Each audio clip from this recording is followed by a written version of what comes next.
আসসালামু আলাইকুম সবাইকে। আজকে আমি একটা ইন্ডিয়ান ফার্মেসি ক্রিম নিয়ে কথা বলবো। এটার নাম হচ্ছে কোজিভিট আলট্রা জেল। এটাতে আমি ইউজ করে বেনিফিট পেয়েছি নাকি পাইনি সেটা আপনাদেরকে আজকে ডিটেলস বলবো। এটাতে কিছু ইনগ্রেডিয়েন্টস আছে যেগুলা হচ্ছে আপনার সান ট্যান, তারপর আনইভেন স্কিন টোন, এগুলাতে খুব ভালোই কাজ করে। যেমন রোদে পোড়া দাগ হলে আপনার ছুপ ছুপ কালো মুখে দাগ পড়ে যায়, ওটাও আপনার খুব লাইটেনিং করে। এটা আমি ব্যবহার করেছি 1 মাস উপরে।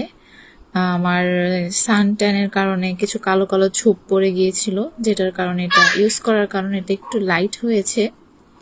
এটাতে কিছু আপনার লাইটেনিং ইনগ্রেডিয়েন্টস আছে, যেমন নায়াসিনামাইড, কজিক অ্যাসিড, তারপর হচ্ছে আপনার ভিটামিন ই, আর হচ্ছে গ্লাইকলিক অ্যাসিড। এটাতে 70